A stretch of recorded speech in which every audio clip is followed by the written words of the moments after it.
Xin chào tất cả anh em viewer yêu quý của kênh.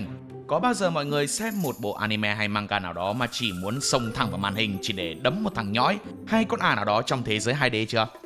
Hôm nay, Anime Rewind không ở đây để tôn vinh hay ca ngợi một nhân vật nào hết. Tôi ở đây để vạch mặt điểm ra những thánh phá game chỉ cần xuất hiện thôi đã khiến người ta tăng sông. Ai là người làm các anh em cảm thấy lở mào nhất trong thế giới anime manga rộng lớn này? Nào, bây giờ hãy cùng ngồi xuống, cùng tôi dí Peter vào mặt những cái tên xuất hiện trong danh sách gây thương nhớ này nhé. Lưu ý nhẹ, nếu trong danh sách này có nhân vật anh em thích thì xin lỗi nha, gu của chúng mình khác nhau mà. Remedios là người nắm giữ danh xưng thánh hiệp sĩ và đồng thời cũng là thủ lĩnh của thế hệ Paladin mạnh nhất lịch sử của Thánh Quốc. Không giống với những ác nhân khác trong anime ở thế giới Overlord, Remedios là người đại diện cho đức tin và ánh sáng của toàn bộ thần dân Thánh Quốc chỉ đứng sau Thánh hậu Kauka. Tuy nhiên, cũng bởi vì đức tin, lòng căm thù chủng tộc Undead tới tận xương tủy và tính cách có phần cực đoan đã khiến Remedios gây không ít ức chế cho người xem. Đầu tiên để nói về đức tin mù quáng của Remedios. Việc trung thành với đức tin là một điều có vẻ là đáng ngưỡng mộ ở những bộ anime khác. Nhưng nếu xét về bối cảnh mà Thánh Quốc đang phải đối mặt khi chịu sự tàn phá của quỷ đế Jadderbout, thì việc Remedios vẫn khăng khăng giữ sự cuồng tín này đúng thật là một trò hề. Mặc cho Thánh hậu đã bị giết, các thần dân đang bị tận diệt và bản thân lại phải đi cầu cạnh một vị vua Undead, nhưng Remedios lại tỏ thái độ vô cùng trịch thượng đến mức tôi phải dùng hai từ láo xược. Cô ta tin rằng Undead là xấu, á nhân hay bất kỳ chủng tộc nào không phải là con người đều là mối nguy hiểm của nhân loại, và ai đó không cùng đức tin với cô thì đều bị coi là đối tượng cần bị tiêu diệt. Điều này được thể hiện rõ khi Remedios liên tục phủ nhận những đóng góp của Ainz cho Thánh Quốc trong trận chiến với quỷ đế Jadderbout, cho dù thực sự có bày ra trước mắt là anh Sương đã ra tay giúp đỡ cho đất nước của cô. Cô ta cảm thấy khó hiểu khi thần dân của Thánh Quốc tung hô khi Ainz xuất hiện, cho rằng vị vua Undead kia đến trễ nên có rất nhiều người đã phải hy sinh. Hơn thế nữa, sau khi tạm thời chiến thắng ở trận chiến đó, Remedios cũng tự cho rằng Ainz chẳng làm gì cả. Kết quả của trận chiến chính là nhờ sự hy sinh của những chiến binh và tất cả những người ở Thánh Quốc. Tôi xem đến đây thì tôi méo biết Remedios có thể rẽ trái không, vì cô ta lúc nào cũng là lẽ phải. Thế nhưng khi xét theo chiều ngược lại, Remedios lại cho rằng nếu như bắt gặp một đứa trẻ á nhân dù vô hại và thậm chí là vô tội, cô ta sẽ không ngần ngại mà giết nó để tránh tất cả những tai hại mà có thể xảy ra trong tương lai. Cô ta không hề nhận ra sự méo mó trong suy nghĩ này. Nó khác hoàn toàn so với những lý tưởng cao đẹp mà Thánh hậu lẫn cô ta luôn thờ phụng. Hay có chăng cái lý tưởng đó chỉ áp dụng lên loài người, còn á nhân hay những chủng tộc khác thì không được phép có được đặc quyền đó. Điều thứ hai tôi muốn nhắc đến ở đây chính là sự thiếu hiểu biết, tính cách bốc đồng và sự ích kỷ của Remedios.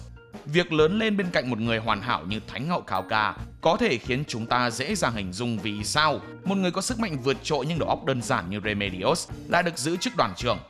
Phân cảnh cho thấy rõ ràng sự nóng nảy bộc trực của cô ta chính là ở lần đầu tiên đối diện với quỷ đế Jadderbout. Trong khi Thánh hậu và cô em linh mục Kellat phải ra mặt để moi móc thông tin từ kẻ địch, xoa dịu cái mỏ hỗn của Remedios, thì cô ả cứ liên tục chửi rủa, mất bình tĩnh và chỉ toang lao vào sống mái với kẻ thù. Tôi đồng ý cô ta có thể cảm thấy tự cao vì bản thân là người mạnh nhất của một vương quốc, nhưng tôi đảm bảo không ai leo lên được chức thủ lĩnh bằng đầu óc, lại chỉ chăm muốn xông vào nạp mạng cho một kẻ với danh xưng là quỷ đế cả. Không những vậy, cô ta chỉ toàn làm nhảm những thứ như chính nghĩa, mạng sống người dân là quan trọng, nhưng lại thiếu quyết đoán và đồng cạn đến mức chẳng thể cứu nổi đứa trẻ ở pháo đài. Không thể giải thoát cho những người dân khỏi mắc kẹt trong thành phố Lloyds và cũng chẳng đưa được chỉ thị gì ra hồn để toàn quân có thể nghe theo.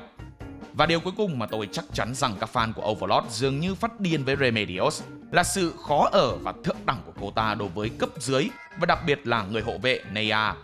Sự thất thường này của Remedios được đoàn phó Gustav cho rằng do thánh hiệp sĩ đã phải chứng kiến Thánh hậu và em gái chết ngay trước mặt. Với tôi thì nó chẳng khác nào lời bảo chữa cho tính cách trẻ con và sự thiếu suy nghĩ của một kẻ trong đầu chỉ toàn đánh đấm, chứ chẳng hề có tư duy và sự đồng cảm cho người khác, trong khi các cấp dưới của cô cũng phải chịu đựng những thứ tương tự như vậy. Một ví dụ rõ hơn, trong lần đi đàm phán với vua pháp thuật về việc giúp đỡ trong trận chiến với Jadderbout, Neya đã giúp Thánh Quốc rút ngắn thời gian hỗ trợ từ 5 năm xuống còn 2 năm, nhưng Remedios lại chỉ trích và cho rằng hành động của Neya là liều lĩnh và ngu xuẩn, mặc cho Gustav đã lên tiếng bênh vực. Ôi, phụ nữ đúng là những niềm đau mà. Nếu anh em có quan điểm gì khác với ý kiến của tôi, hoặc không thì cùng đến với nhân vật thứ hai thôi.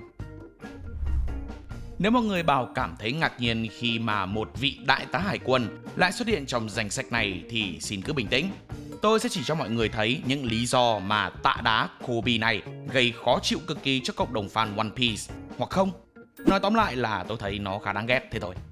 Đầu tiên, nói đi thì cũng phải nói lại, tôi thừa nhận là một thằng loser bị sai vặt trên tàu hải tặc đến cái chức đại tá trong lực lượng hải quân là một điều đáng tự hào. Trong những ngày đầu gia nhập hải quân, Kobe đã cho thấy được sự cố gắng và nỗ lực không ngừng nghỉ vì ước mơ cao cả. Trần bé Đù không những tầm sư học đạo cùng gáp ngày đêm mà còn tự luyện tập với cường độ không tưởng để trở nên mạnh mẽ. Thế nhưng sức mạnh mà Kobe đang sở hữu có vẻ được Oda búp hơi quá đà.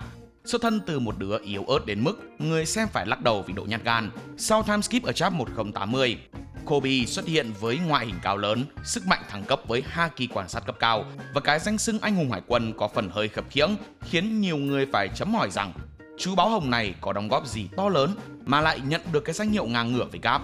Điều này làm cho tôi cũng phải tự nghi ngờ rằng chắc Kobe mới là con cưng của Oda chứ không phải là anh rổ như mọi người lầm tưởng. Chưa kể, nơi mà Kobe đang làm việc chính là hải quân, luôn phải đối đầu với lượng hải tặc nhiều như muối bỏ bể. Mỗi một trận chiến là một lần sinh tử. Thế nhưng thay vì tiếp tục im lặng chọn cách cày cuốc để leo rank, thì nó lại liên tục múa võ mồm về cái lý tưởng cao đẹp và một trận chiến không ai phải hy sinh. Ok bro, đây là một shonen và bro có thể thực sự nghĩ mình là nhân vật chính, nhưng tiếc là bro chỉ đang mõm và chuyện dọn dẹp hậu quả thì để người khác giải quyết. Trong trận chiến thức đỉnh tại Marineford, Kobe đã đứng ra chặn đường Akainu và luyên thuyên khóc lóc về việc phải dừng trận chiến vì đã có rất nhiều người hy sinh. Tầm này mà Kobe lên chùa có khi tôi cũng méo biết phải lạy ai. Rất nhiều người đưa ra lời khen cho Kobe vì hành động cao cả này của một người lính trẻ, nhưng tôi thì không. Ở trong một cái trận chiến mà hải quân đang cố gắng tiêu diệt tận gốc một mối nguy hiểm bậc nhất là băng hải tặc dầu trắng, thì việc Kobe nhảy sổ ra ngăn cản cấp trên là chuyện vô cùng nhảm nhí. Một thằng lính quen không đóng góp được gì và chỉ hét lên yêu cầu những người khác phải nghe theo. Phải tôi đấm cho đi luôn chứ chẳng sống dài tới tận 1148 chap đâu. Quan trọng hơn, chẳng phải tự nhiên mà Kobe có biệt danh chú báo hồng đâu nha. Nó báo hết người này tới người khác đấy. Trong nhiệm vụ bắt giữ Boa Hancock tại Amazon Lily, khi nhận ra dâu đen sắp tiến vào giành miếng mồi ngon, Kobe đã nói rằng Hancock-san, hải quân không tới để gây chiến, tôi hứa sẽ rút quân ngay khi cô đầu hàng. Phát ngôn được câu này xong thì tôi cung lệnh. Mẹ nó làm như nó có cửa thắng Hancock hay là dâu đen. Báo hại đồng đội bị hóa đá, còn bản thân thì bị trao đổi như một món hàng. Hậu quả là kéo theo lực lượng SWORD phải đổ máu để giải cứu mình ở Hachinosu. Tại đây, nhẽ ra cả đội đã trốn thoát an toàn, nhưng một lần nữa vì ngây thơ mà trúng bẫy. Kobe khiến thầy ông nội Gap vì cứu mình đã nhận một đòn chí mạng dẫn đến thập tử nhất sinh. Độ ngờ u và sự ngây thơ của Kobe chưa bao giờ thay đổi kể từ khi nó ra khơi từ những ngày đầu tiên. Không biết đến khi nào nó mới thôi luyên thuyên về mấy cái thứ lý tưởng hão huyền, hoặc chỉ ít là chú báo hồng phải trở nên mạnh hơn để thực hiện những gì mà nó muốn, chứ đừng báo bạn báo bè nữa. Tạm rời xa thế giới fantasy hấp dẫn, các anh em hãy cùng tôi rẽ vào một thế giới đen tối khác của Shiki, nơi mà ranh giới thiện ác hay tình người duyên ma đều mờ vờ lờ. Masao Murasaki tuy chỉ là một nhân vật phụ, nhưng cái cách gắn gây ức chế cho tôi lẫn người xem thì lớn vô cùng. Từ giọng nói thé thé, gương mặt nhăn nhó như kẻ đang rình rập, cho đến từng ánh nhìn đầy đố kỵ và cay độc, Masao cứ như một kẻ có tâm hồn xấu xí đến mức làm tôi phải rùng mình mỗi khi hắn ta xuất hiện. Masao có tính cách trẻ con và suy nghĩ overthinking hơn cả người yêu cũ của tôi. Khi bị ông phớt lờ, hắn liền tỏ thái độ và gắt gỏng với cháu của mình. Đỉnh điểm là ở sự vô tâm của Masao được thể hiện qua việc hắn ta cố gắng gây sự tại đám tang của Toru. Mặc cho Toru là người bạn duy nhất mà hắn có, Masao chẳng những không buồn mà còn tỏ thái độ khó chịu, cho thấy hắn hoàn toàn không hiểu được nỗi đau của người khác. Không có gì lạ khi mọi người trong gia đình, thậm chí cả người xem, đều cảm thấy ngứa mắt với Masao. Thậm chí hắn ta còn lườm nguýt và bực dọc bỏ đi sau khi gây chuyện, luôn tự cho mình là đúng và tất cả mọi người xung quanh đều có vấn đề. Cách hành xử như một đứa trẻ bị ghẻ lạnh và đòi hỏi sự chú ý một cách phi lý này khiến tôi nhận ra hắn ta không chỉ phiền nhiễu ích kỷ mà còn là loại người cần được nuông chiều cảm xúc nếu không vừa ý. Masao sẽ trở nên độc hại hơn bất kỳ ai. Đến khi được hồi sinh thành một Shiki trong tập 7 của anime, Masao uống cốc máu do Tatsumi đưa mà không phản kháng. Điều đó có nghĩa là hắn ta chẳng có chút đấu tranh nội tâm nào về mặt đạo đức như Toru hay Natsuno. Masao có thể đã để lộ bản chất thật là một người ích kỷ, dễ dàng chấp nhận thân phận thi quỷ nếu điều đó mang lại lợi ích cho hắn. Thế nhưng thay vì mạnh mẽ lên thì hắn lại càng lúc càng hèn nhát. Hắn bị chính đồng đội xa lánh vì sự vô dụng và yếu đuối của mình, một kẻ ăn không ngồi rồi và chỉ biết trốn chui trốn lùi khi bị săn lùng. Chẳng những vậy, hắn ta còn rủ dê Shimizu chạy trốn đi nơi khác, nhưng lại chẳng thể có một chút tài cán hay kế hoạch gì. Anh em nào xem phim này rồi thì mới thấy thằng này làm tôi bực vờ lờ. Nhìn mặt thôi đã thấy ngứa ngáy khó chịu rồi. Ý đứng, ý tôi là ưng đĩ. Ai mà xem tới đây rồi thì ngại gì mà không cho tôi một like để nói cho tôi biết rằng các anh em hoàn toàn đồng ý Griffith xứng đáng có mặt trong danh sách này. Đầu tiên, tôi chắc chắn phải nói về giấc mơ của ưng đĩ. Anh ta muốn có một vương quốc riêng và không có gì có thể ngăn cản tham vọng đó, cho dù có là bạn bè hay tình yêu đi chăng nữa. Ở giai đoạn đầu, chúng ta thấy Griffith là một lãnh đạo tài ba, có khả năng chỉ huy và truyền cảm hứng cho người khác, nên được cả quân đoàn chim ưng yêu mến. Nhưng khi Guts, người anh em thân thiết nhất quyết định rời khỏi nhóm sau khi thắng Griffith trong một trận đấu, thì anh ta dường như đã bị sốc nặng. Anh ta không thể chấp nhận việc mất đi một người mà anh ta coi là sở hữu của mình. Khúc này hơi vài gãy một xíu, anh em thông cảm nha. Cũng kể từ đó, anh ta bắt đầu đi chệch khỏi quỹ đạo. Griffith ăn cơm trước kèo với Charlotte, công chúa Midland, để giải tỏa nỗi đau dẫn đến việc bị cầm tù và tra tấn dã man. Đây là bước ngoặt khiến Griffith trở thành một con quỷ thực thụ. Sau khi bị tra tấn, Griffith tuyệt vọng đến mức sử dụng Beherit để triệu hồi God Hand, là những thực thể siêu nhiên cai quản thế giới, và bị nó yêu cầu phải trao đổi một điều kiện để có thể trở thành một trong những God Hand. Nếu Griffith hy sinh quân đoàn chim ưng, hắn ta sẽ được tái sinh và đồng thời cũng đạt được giấc mơ của mình. Với những dòng suy nghĩ luẩn quẩn và sự tuyệt vọng trong đau đớn, hắn ta đã đồng ý bán mình cho quỷ dữ. Kết quả là ưng đoàn bị triệu hồi vào một chiều không gian kinh hoàng, nơi họ bị những con quỷ hình người tấn công và ăn thịt. Nhưng đó chưa phải tất cả. Nếu anh em nghĩ việc hy sinh đồng đội đã đủ tệ, thì ưng đi còn ghê tởm hơn những gì một con người có thể tưởng tượng. Sau khi trở thành Femto, Griffith còn húp luôn Casca, người yêu của Guts, ngay trước mặt anh. Cái quả NTR này khiến tôi cảm thấy nổi cả da gà. Méo phải vì Berserk là một trong những bộ fantasy tôi thích nhất, thì chắc có lẽ tôi đã drop mẹ ngay từ khúc này. Và Griffith càng đáng ghét hơn khi mà sau tất cả những gì hắn ta làm, hắn ta không hề hối hận. Sau Eclipse, Griffith đã biến mất, và đến khi hắn ta trở lại trong các phần sau, hắn ta vẫn lạnh lùng và vô cảm như thể không có gì xảy ra. Hắn ta thậm chí còn nói với Rickard, một thành viên sống sót của ưng đoàn, rằng hắn ta chẳng còn để tâm đến quá khứ. Từ một người có ước mơ và hoài bão, Griffith đã thoái hóa thành kẻ thù của nhân loại theo cái cách tàn nhẫn nhất đối với cả Guts lẫn cả fan của Berserk. Tiếp đến là một cái tên mà tôi chắc chắn khi nhắc đến tên thì ngay lập tức hai hàng lông mày của các anh em viewer sẽ phải chạm vào nhau đấy. Shaw Tucker trong Cang giả kim thuật sư. Shaw Tucker là một thủy giả kim thuật sư được chính phủ công nhận vì kỹ năng của mình. Chuyên ngành của gã là giả kim thuật thiên về sinh học, cũng có thể hiểu đơn giản là một nhà sinh vật học chuyên tạo ra các chimera từ những sinh vật được ghép từ các loài động vật khác nhau. 2 năm trước khi câu chuyện chính bắt đầu, gã đã nổi tiếng vì tạo ra một con chimera biết nói tiếng người. Điều này đã giúp gã giành được giấy phép nhà giả kim thuật cấp quốc gia. Thoạt nghe thôi đã có vẻ cực kỳ ấn tượng, nhưng nếu các anh em biết được cái cách mà gã làm để đạt được điều đó thì nghe thôi đã thấy tởm lợm vô cùng. Trong xuyên suốt nội dung của bộ giả kim thuật sư, chúng ta được biết rằng để giành lấy giấy phép cấp quốc gia, Tucker đã dùng chính vợ mình làm nguyên liệu cho con chimera biết nói. Chẳng thể tưởng tượng được một người chồng hiền lành đã biến vợ mình thành quái vật chỉ để đậu kỳ thi và lừa dối chính đứa con gái của mình là Nina rằng mẹ cô bé đã bỏ đi. Nhưng anh em nghĩ có vậy thôi mà tôi ghét gã này á? Đúng, nhưng chưa đủ. Khi mà anh main Edward và cậu em Alphonse lần đầu tiên gặp cô bé Nina dễ thương và con chó cưng Alexander thì mọi thứ có vẻ bình thường, nếu không muốn nói là hơi kỳ quái. Với Shaw quá thân thiện và Nina là một cô bé ngọt ngào rất yêu thương chú chó của mình. Edward và Al sốc nặng khi phát hiện ra Nina và Alexander đã bị hợp nhất thành một con chimera mà vẫn giữ lại một phần tính cách của Nina và tình yêu dành cho cha cô bé.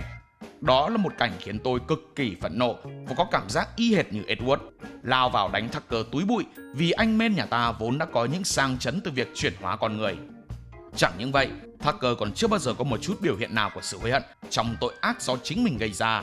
Sau khi sự thật được phơi bày, gã đã biện minh rằng đó là tiến bộ khoa học, tập trung duy nhất vào việc giữ được cái chức giả kim thuật sư cấp quốc gia và hoàn toàn gạt đi sự bất nhân và tàn độc của bản thân. Gã là hiện thân cho những khía cạnh tồi tệ nhất của bản chất con người, sự ích kỷ, tàn ác và hoàn toàn thiếu đồng cảm, đặc biệt là với chính gia đình mình. Tuy chỉ là một nhân vật phụ, nhưng để nói về độ đáng ghét thì chắc tôi phải list cha này lên hàng top luôn đấy. Mặc dù được xây dựng với hình tượng cool boy ngầu lòi với tính cách mạnh mẽ, lạnh lùng và kiêu ngạo, được rất nhiều các fan nữ say nắng, Sasuke vẫn khiến tôi phải nhiều lần cảm thấy ngán ngẩm vì sự ích kỷ và thiếu suy nghĩ trong nhiều tình huống. Chẳng đâu xa lạ, khi Sặc bỏ làng Konoha để theo Orochimaru, tôi đã cực kỳ sốc. Ý là thằng Sặc này, mày không thể chọn Jiraiya hay là Kakashi sao? Chọn ai không chọn, lại chọn ngay một tên phản diện từng giết Hokage đệ tam là sao? Phải chăng vì lý do ghen ăn tức ở với sự phát triển mạnh mẽ của Nano mà phải bán mạng cho kẻ ác? Mày thấy Naruto dùng Rasengan gây sát thương tốt hơn nên đã tức giận và ghen tị với nó chứ gì? Hành động này không chỉ là cú sốc với Naruto mà còn làm các fan của bộ truyện nhận ra rằng Sasuke đã phản bội lại làng và phản bội luôn tình bạn mà nó đang có. Sự thù hận mù quáng đã làm cho Sasuke càng lúc càng sai lầm và dành cả tuổi trẻ để truy sát Itachi vì thảm án của gia tộc Uchiha. Tuy nhiên sau khi biết Itachi thực ra đã hy sinh để bảo vệ mình và làng thì Sasuke vẫn méo chịu dừng lại. Thay vào đó, nó chuyển mục tiêu sang các trưởng lão Konoha, thậm chí tuyên bố sẽ phá hủy mọi thứ mà Naruto yêu quý. BL cái khúc này tôi kiểu what the fuck bro luôn đấy. Phản thầy giết bạn đã đành, đến cả Sakura là người yêu nó đến mất não, cứu nó hết lần này đến lần khác, mà nó cũng thẳng tay dùng Chidori nhắm vào nhỏ đào.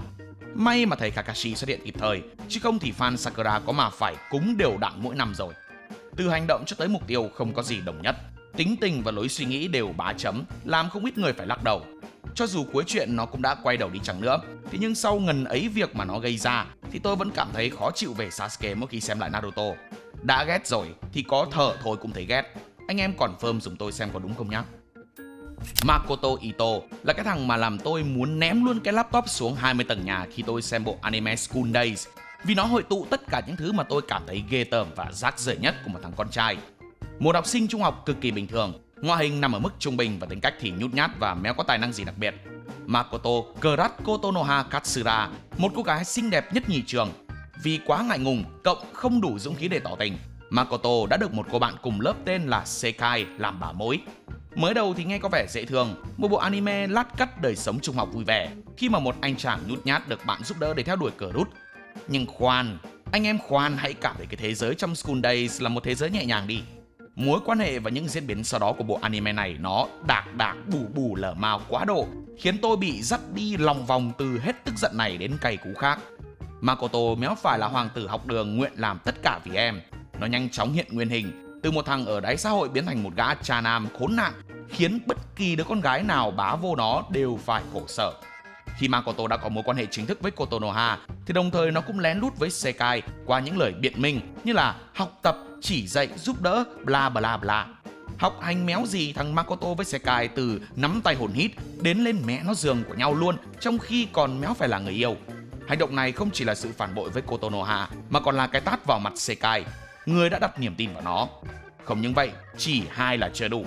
Makoto còn tiếp tục thả thính và qua lại với các cô gái khác trong trường như Otome hay Hikari, lừa dối nhiều đứa con gái cùng một lúc đã đành.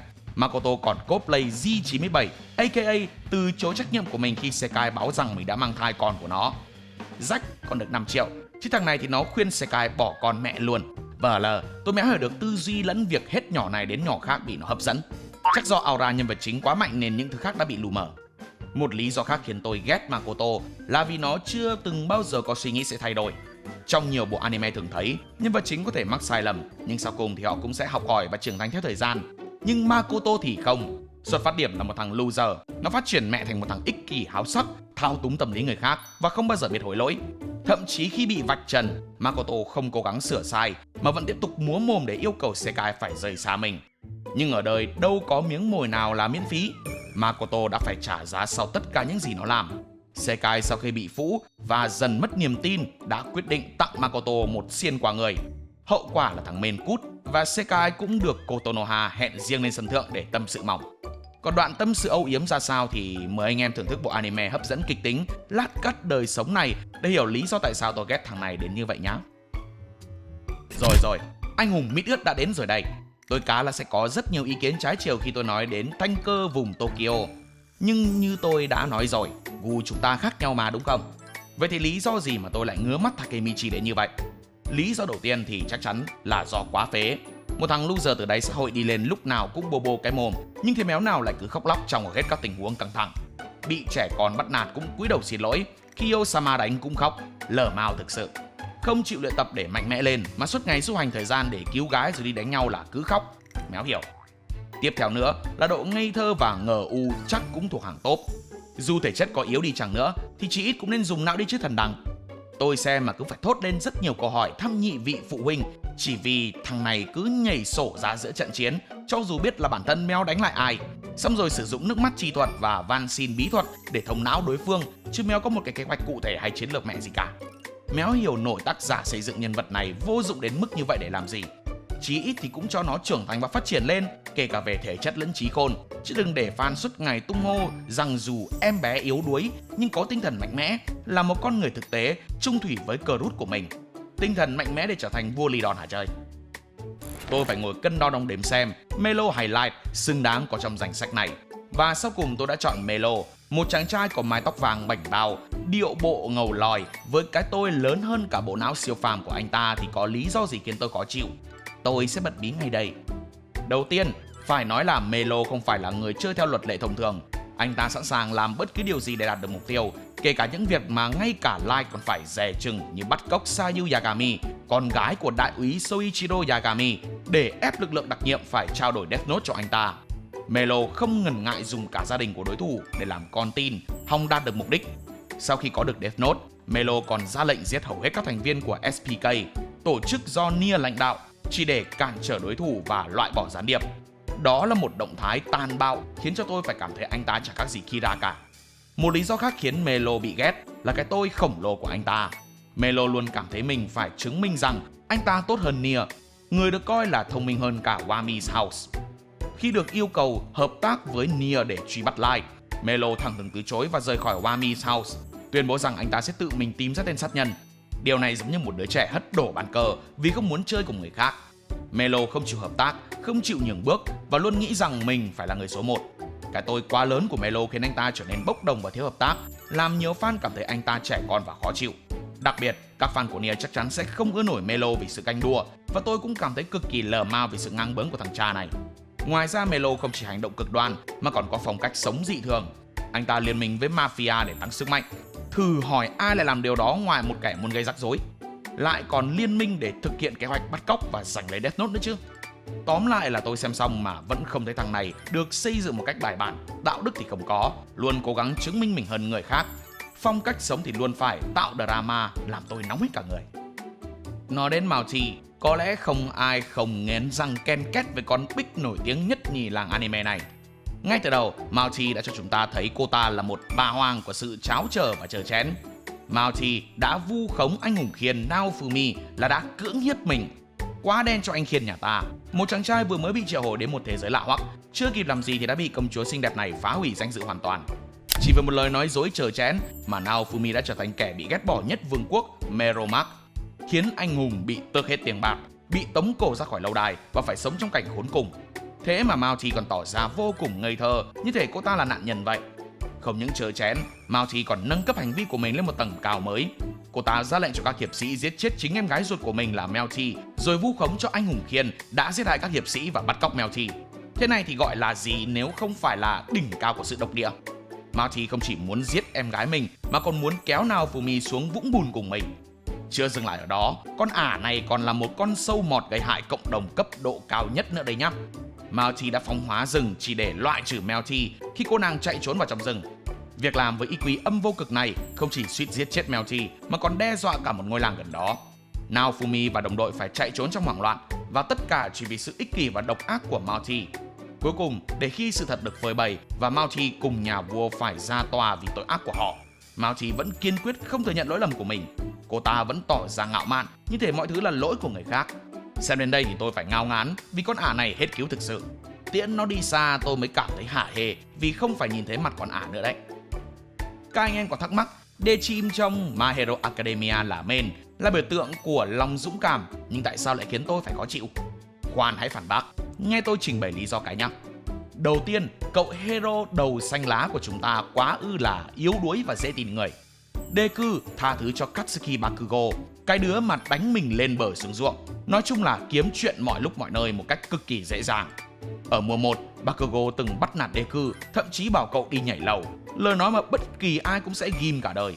Vậy mà sau này khi nhận được một lời xin lỗi, Deku mỉm cười và kiểu không sao bạn ơi. Cái đạch, tha thứ cho một người từng đối xử tệ như vậy mà không chút phản kháng. Fan nhìn vào mà chỉ muốn hét lên, mày dễ dãi vờ lờ luôn đấy hả? Tôi ghét cái cách tác giả xem nhẹ việc bạo lực học đường và để Deku bỏ qua việc Bakugo sống chó với mình, và dễ dàng bỏ qua như thể cậu ta chỉ vô tình làm điều đó mà không có bất kỳ ý xấu gì. Thực sự không thể hiểu nổi rốt cuộc tác giả muốn truyền tải thông điệp gì qua hành động như thể một thiên thần này của Deku. Hơn nữa, anh hùng vô năng hay anh hùng hết thời là cái tên mà rất nhiều fan MHA đã đặt ra cho Deku. Ngày trước, Sir Night Eye, người từng là trợ lý của All Might, đã yêu cầu Deku chứng minh rằng cậu xứng đáng là người kế thừa One for All. Night Eye không tin một cậu bé không sở hữu năng lực như Deku có thể trở thành biểu tượng hòa bình. Quả đúng như vậy. Cho đến khi chết, ông vẫn tin Mirio là người xứng đáng sở hữu One for All hơn cả. Deku còn thường xuyên hành động liều lĩnh, lao vào nguy hiểm mà không tính toán hậu quả. Đó là minh chứng cho sự thiếu suy nghĩ và ngu ngốc của một người hùng vô năng. Tại đại hội thể thao, Deku sử dụng One for All 100% để đối đầu với Shoto Todoroki, dẫn đến việc tay phải của cậu bị sẹo vĩnh viễn. Còn khi đối đầu với Muscular trong ác trại huấn luyện, Deku suýt bị giết vì không có kế hoạch rõ ràng và chỉ chăm dựa vào sức mạnh của One for All. Cậu phải sử dụng 100% sức mạnh, gây tổn thương nghiêm trọng cho bản thân, lúc béo nào cũng chấn thương bẹo hình bẹo dạng, thì làm sao xứng đáng trở thành anh hùng hả? Tóm lại, tôi cảm thấy cái thằng hero bao đồng này được nhận One for All là nhờ may mắn, chứ nó chẳng có chút phẩm chất nào để trở thành một người anh hùng toàn năng như người sở hữu One for All đời trước cả. Từ những ngày đầu, nó là một thằng vô năng, cộng có ước mơ, thì cuối chuyện nó trở thành một thằng vừa vô năng vừa từ bỏ ước mơ. Không hiểu kiểu gì. Đồng vợ đồng chồng, tát biển Đông cũng cạn. Đã có Sake thì làm sao thiếu Sakura trong danh sách này được đúng không các viewer yêu quý của tôi? Tại sao Sakura lại bị ghét? Chắc chắn là một chủ đề cực kỳ gây tranh cãi và drama to nhất nhì làng anime manga. Vậy thì vào việc ngay thôi. Đâu phải vô cớ mà cô nàng xuất hiện ở đây. Lý do đầu tiên chắc chắn là vì Sakura không có mấy tác dụng trong những trận chiến. Nhiều người cảm thấy Sakura không đóng góp nhiều cho team 7, đặc biệt là khi cả team đối mặt với Zabuza và Haku. Cô chỉ đứng bảo vệ Thazuna mà không hỗ trợ đồng đội. Cô đứng im như tượng và lo lắng. Không có chiêu thức, không có hỗ trợ, chỉ có ánh mắt hoảng loạn khi Naruto và Sasuke phải khổ sở gánh team còng hết cả lưng. Hơn nữa, cái thái độ vô tâm và thiếu hiểu biết về hoàn cảnh của Naruto khiến Sakura cực kỳ mất điểm trong mắt tất cả mọi người. Cô ta chê bai Naruto vì sự nghịch ngợm, việc cậu không có bố mẹ dạy bảo, và cho đó là lý do mà Naruto hành xử như vậy. Nhưng thử nghĩ mà xem, Naruto đâu có lựa chọn việc có dính dáng đến con cừu vĩ hồ, việc mồ côi hay bị dân làng xa lánh. Với đầu óc đơn giản và suy nghĩ nông cạn mà Sakura hết lần này đến lần khác đối xử cực kỳ tệ với Naruto, không hề cảm thấy có lỗi và liên tiếp quát nạt cho dù Naruto có ra mặt bảo vệ bao nhiêu lần sau đó. Nhưng còn Sasuke thì sao? Cho dù có làm sai bao nhiêu lần, lỗi lầm có to lớn đến đâu thì cũng được tha thứ chỉ vì cô ta yêu. Thứ tình yêu mù quáng đó cũng chính là điều mà không ít người ngứa mắt. Trong đó có tôi. Tình yêu của Sakura dành cho Sasuke ban đầu chỉ dựa trên việc anh chàng đẹp trai và ngầu. Đã vậy còn liên tục bám theo và thể hiện thái độ yêu thích quá lố, đến nỗi Sasuke cũng phải gọi là phiền phức. Khi Sasuke đã rời làng lá để chạy theo Orochimaru hòng tìm sức mạnh, thì Sakura vẫn cố chạy theo anh, cầu xin anh quay về, dù Sasuke rõ ràng không thèm đoái hoài. Mày có bị ngu không? Nó phản làng phản thầy dối bạn mà vẫn cứ cắm đầu chạy theo là sao? Cho dù sau này Sakura có thay đổi hay như thế nào đi chăng nữa thì tôi vẫn không thể thích nổi cô nàng. Cứ coi là tôi khó tính đi, nhưng những gì Sakura làm là sai lè ra, tôi không bênh được đâu nhá. Uchiha Obito ban đầu là một ninja trẻ tuổi và đầy nhiệt huyết.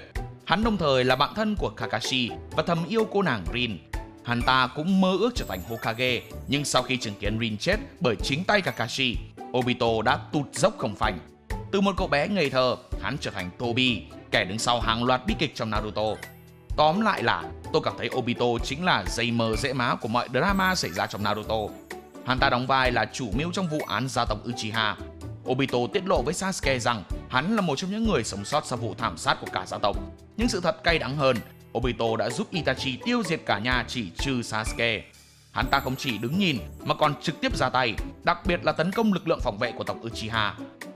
Obito là bậc thầy thao túng vì hắn chính là người đứng sau cái chết của Minato và Kushina khi điều khiển cửu vĩ tấn công làng lá. Hắn cũng góp phần hình thành Akatsuki và khởi động chiến tranh ninja lần thứ tư. Tất cả chỉ để thực hiện kế hoạch Tsukuyomi vĩnh cửu để biến mọi người thành zombie hạnh phúc trong một cái thế giới ảo. Nghe thì hay, nhưng thực chất là tước đi tự do của tất cả mọi người. Động cơ này quá cực đoan và điên loạn khi chẳng có lý do gì để Obito phải phá hủy cả thế giới cả. Chính thứ tính cách tự hủy cùng hành động thiếu suy nghĩ của Obito đã khiến tôi có cái nhìn không mấy thiện cảm về hắn. Một kẻ chẳng có gì ngoài cái lý tưởng xa vời, và sự ám ảnh đến điên cuồng vì cái chết của người thương cũ. Dù rất được yêu thích bởi cộng đồng fan Mushoku Tensei vì hành trình phát triển và tài năng, nhưng Rudeus cũng không thể khiến tôi bớt ghét được. Hành vi háo sắc, quá khứ là nít và những mối quan hệ gây tranh cãi xoay quanh việc lấy bà cô vợ của anh ta là minh chứng cho việc anh ta xứng đáng bị như vậy. Trong kiếp trước, Rudeus là một nít 34 tuổi, sống ẩn dật và không có thành tựu đáng kể. Quá khứ này làm cho không ít người khó mà đồng cảm với anh, đặc biệt khi anh mang những thói quen xấu như sự háo sắc và biến thái vào kiếp sống mới. Dù có cố gắng sống tốt hơn thì bản tính đó vẫn còn y nguyên, thì làm sao có thể yêu thích một người như vậy được.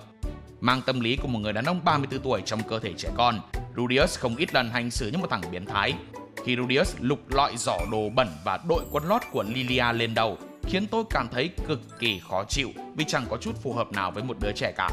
Nó không chỉ đơn thuần là nghịch ngợm, mà còn thể hiện ý định không trong sáng, khiến người hầu Lilia nghĩ rằng cậu bé bị ma ám. Vốn dĩ thì tôi cũng sẽ không quá ghét Rudeus đến như vậy, cho tới khi thằng này ngoại tình với người khác, trong khi vợ mình đang mang thai và làm rất nhiều trò quái đản khác mà không ai nghĩ tới. Có nhiều ý kiến bênh vực cho rằng ai trong trường hợp mỡ dâng miệng mèo thì cũng sẽ hành xử như Rudeus mà thôi.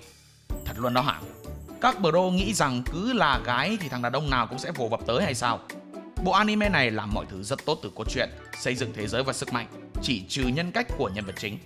Ngay từ đầu, tác giả cũng đã xây dựng hình ảnh Rudeus là một thằng rác rưởi loser ở kiếp trước cơ mà. Nên nếu để tìm cách bào chữa để làm cho nhiều người bớt ghét Rudeus hơn thì tôi e rằng khá là khó đấy. Trước tiên, hãy nói về bản chất của Mahito để các anh em nào chưa xem Jujutsu Kaisen hiểu một chút. Hắn ta là một nguyền hồn đặc cấp, được sinh ra từ nỗi sợ của con người với nhau. Vì vậy trong dàn chú nguyền, Mahito là gần với con người nhất và dễ dàng phát triển, thích nghi như bản chất con người.